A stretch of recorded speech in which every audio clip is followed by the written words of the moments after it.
Assalamualaikum warahmatullahi wabarakatuh. Perkenalkan, nama saya Diasur Afifah dengan NIM B022323. Dan saya Rahmanul Latifah dengan NIM B022363. Kami mahasiswa Universitas 11 Maret Program Studi Sastra Indonesia. Pada kesempatan ini kami akan memaparkan materi dengan judul Mengapa Bahasa Melayu Klasik Tetap Hidup dari Zaman Sriwijaya hingga saat ini. Saya ingin menceritakan sedikit sejarah singkat mengenai bahasa Melayu klasik. Bahasa Melayu klasik mulai berkembang pada zaman Kesultanan Sriwijaya yang berlangsung dari abad ke-7 hingga abad ke-14 Masehi. Pada masa itu bahasa Melayu klasik kuno berperan sebagai lingua franca di Nusantara. Kesimpulan ini diperkuat oleh keterangan Tesing tentang bahasa Sanskerta dan bahasa Melayu. Diistilahkan Kawelun yang memegang peranan penting dalam kehidupan politik dan keagamaan di Sriwijaya. Pada era kerajaan-kerajaan Melayu yang muncul dari abad ke-12 hingga ke-19 Masehi, bahasa Melayu mengalami perkembangan yang sangat pesat.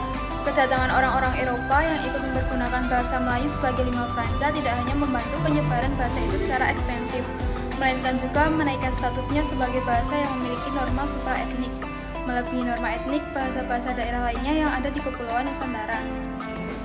Selanjutnya, bahasa Melayu klasik adalah bentuk awal dari bahasa Melayu yang digunakan pada zaman dahulu.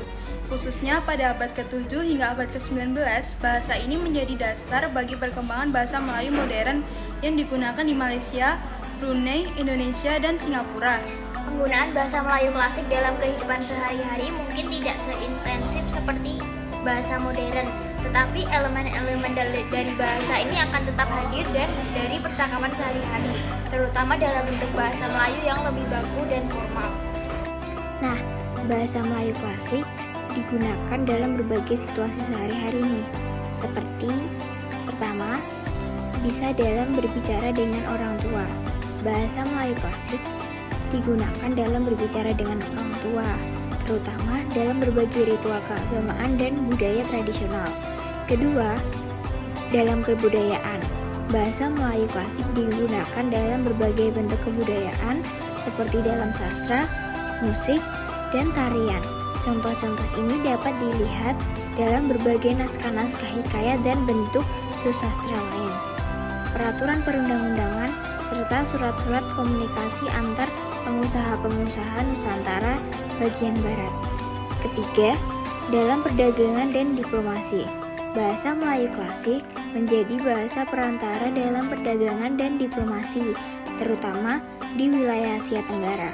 Contoh-contoh ini dapat dilihat dari berbagai dokumen perdagangan dan diplomatik antara kerajaan-kerajaan Melayu dan Eropa. Seiring berkembangnya zaman, bahasa Melayu klasik berubah menjadi bahasa Melayu modern. Nah, ini adalah perbedaan bahasa Melayu klasik dengan bahasa Melayu modern. Nah, ini adalah contoh perkaitan bahasa Melayu kuno dan bahasa Melayu modern. Kalau dalam bahasa Melayu kuno ada kata nasyik, dalam bahasa Melayu modernnya itu akan berubah menjadi asyik. Begitu pula dengan mamafa, bahasa Melayu modernnya adalah membawa. Kalau seribu, bahasa Melayu modernnya adalah seribu. Kalau kalimat dengan, bahasa Melayu modernnya adalah dengan. Terus bahasa Melayu kuno fanatnya, bahasa modernnya itu banyaknya. Begitu juga dengan yang terakhir adalah bahasa Melayu kunonya ko, kalau bahasa modernnya itu adalah ke. Selanjutnya, perbedaan utama antara bahasa Melayu klasik dengan bahasa Melayu modern adalah dalam sintaksis dan kosakatanya. Bahasa Melayu klasik memiliki sintaksis yang lebih pasif dan menggunakan lebih banyak kata-kata pinjaman dari bahasa Arab dan Parsi. Sementara itu, bahasa Melayu modern memiliki sintaksis yang lebih aktif dan menggunakan lebih banyak kosakata yang dipinjam dari bahasa Eropa. Ini adalah sejarah dari bahasa Melayu modern. Pertama, bermula pada abad ke-19, hasil karangan Munshi Abdullah dianggap sebagai permulaan zaman bahasa Melayu modern nih. Sebelum menjajah British, bahasa Melayu mencapai kedudukannya yang tinggi, berfungsi sebagai bahasa perantaraan pentadbiran di kesusastraan dan bahasa pengantar di pusat pendidikan Islam. Selepas Perang Dunia Kedua, British merubah dasar menjadikan bahasa Inggris sebagai pengantar dalam sistem pendidikan. Semasa Malaysia mencapai kemerdekaan, Pelembagaan Persekutuan Perkara 152 menetapkan bahasa Melayu sebagai bahasa kebangsaan. Akta Bahasa Kebangsaan tahun 1963 atau 1967 menetapkan bahasa Melayu sebagai bahasa resmi negara. Laporan Rozak tahun 1956 mencadangkan bahasa Melayu sebagai pengantar dalam sistem pendidikan negara. Selanjutnya adalah pengaruh bahasa Melayu pada budaya dan agama. Agama bahasa Melayu memiliki pengaruh yang signifikan pada budaya dan agama di Nusantara. Dalam era Kesultanan Sriwijaya, bahasa Melayu dipengaruhi oleh bahasa Sanskerta dan digunakan sebagai lingua franca di wilayah tersebut. Pada masa berikutnya, bahasa Melayu dipengaruhi oleh agama Islam dan digunakan dalam berbagai ritual keagamaan dan budaya tradisional. Penggunaan bahasa Melayu dalam budaya dan agama juga terlihat dalam berbagai bentuk kebudayaan, seperti dalam sastra, musik, dan tarian. Contoh-contoh ini dapat dilihat dalam berbagai naskah-naskah hikayat dan bentuk susastra lain, peraturan perundang-undangan, serta surat-surat komunikasi antar penguasa-penguasa Nusantara bagian barat. Perkembangan bahasa Melayu klasik dalam kehidupan sehari-hari. Pertama, penggunaan dalam pendidikan. Di sekolah, terutama di negara-negara menggunakan bahasa Melayu sebagai bahasa pengantar, pelajaran tentang bahasa Melayu klasik masih diajarkan. Siswa belajar tentang karya sastra lama seperti Hikayat Hang Tuah, Sejarah Melayu, dan Tuhfat al-Nafis. Melalui pelajaran ini, mereka mengenal kosakata, tata bahasa, dan ungkapan-ungkapan khas yang digunakan dalam bahasa Melayu klasik. Kedua, pengaruh dalam bahasa formal. Banyak kata dan ungkapan dari bahasa Melayu klasik yang masih digunakan dalam bahasa Melayu formal. Ini sering terlihat dalam pidato resmi, tulisan akademis, dan dokumen-dokumen pemerintah. Misalnya, dalam kata-kata, ada kata baharu yang berartikan baru, junjungan berartikan pemimpin atau orang yang dihormati, syahadan berartikan kemudian. Terus ada kalimat ungkapan seperti berkenan atau artinya menyetujui, murka artinya marah, titah artinya perintah dari raja. Yang ketiga adalah penggunaannya dalam adat dan tradisi. Dalam upacara adat dan tradisional seperti pernikahan Melayu, bahasa Melayu sering digunakan dalam doa, ucapan, dan pidato yang disampaikan dalam acara-acara ini. Biasanya mengandung banyak elemen dari bahasa Melayu klasiknya. Selanjutnya adalah yang keempat atau yang terakhir, karya sastra dan seni. Karya sastra Melayu klasik masih bisa dibaca dan dipelajari.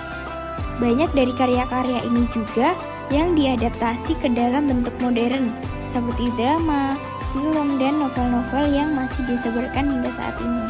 Misalnya adaptasi modern dari Hikayat Hang Tuah atau syair Siti Zubaidah. Contoh penggunaan bahasa Melayu dalam kehidupan sehari-hari. Kalau berbicara dengan teman, bahasa modernnya adalah aku nak pergi ke kedai. Bahasa klasiknya, aku hendak pergi ke warung. Kedua, berbicara dengan orang tua, kalau bahasa modernnya, mak, saya sudah buat kerja rumah. Kalau bahasa klasik, bunda, hamba telah menyelesaikan tugas rumah. Selanjutnya, dalam pidato resmi, kalau bahasa modernnya, kita harus bekerja keras untuk memajukan negara. Bahasa klasiknya adalah kita wajib berusaha bersungguh-sungguh demi memartabatkan tanah air. Keempat adalah doa dalam adat upacara. Kalau bahasa modernnya adalah semoga majelis ini berjalan dengan lancar. Bahasa klasiknya adalah mudah-mudahan majelis ini berlangsung dengan selamat dan penuh berkat. Berikut adalah kata-kata dan ungkapan klasik yang masih digunakan. 1. Syahadan dalam konteks bercerita sering digunakan dalam hikayat untuk menyambung cerita. Syahadan, setelah sampai di sana, Sultan pun berkenan menghadap rakyat jelata. Kedua, al-kisah, kata pembuka dalam cerita untuk memulai narasi. Contohnya, al-kisah pada suatu negeri ketika di negeri entah berantah hiduplah seorang putra raja. Berikutnya adalah kata murka, digunakan untuk menggambarkan kemarahan seseorang, terutama raja atau pemimpin. Contohnya, raja pun murka mendengar berita pengkhianatan itu. Yang keempat adalah patik, kata ganti untuk merujuk diri sendiri di hadapan raja atau orang yang dihormati. Contohnya, patik mohon ampun tuanku. Bahasa Melayu klasik telah banyak mengalami evolusi dan adaptasi, namun esensinya tetap terjaga dalam berbagai bentuk di kehidupan modern. Dengan demikian, meskipun mungkin tidak digunakan sehari-hari dalam bentuk aslinya, pengaruhnya masih sangat kuat dan terasa dalam budaya, pendidikan, dan bahasa formal Melayu saat ini. Kesimpulannya adalah bahasa Melayu klasik telah menjadi bagian internal dari kehidupan sehari-hari masyarakat, terutama dalam berbicara dengan teman, ortu, dan lain-lain. Berbagai contoh penggunaan bahasa Melayu klasik dalam kehidupan sehari-hari telah diperlihatkan, termasuk dalam berbicara. Bahasa Melayu klasik juga digunakan dalam berbagai situasi sosial, keluarga, pendidikan, dan internasional. Mungkin sekian yang bisa kita sampaikan. Wassalamualaikum warahmatullahi wabarakatuh.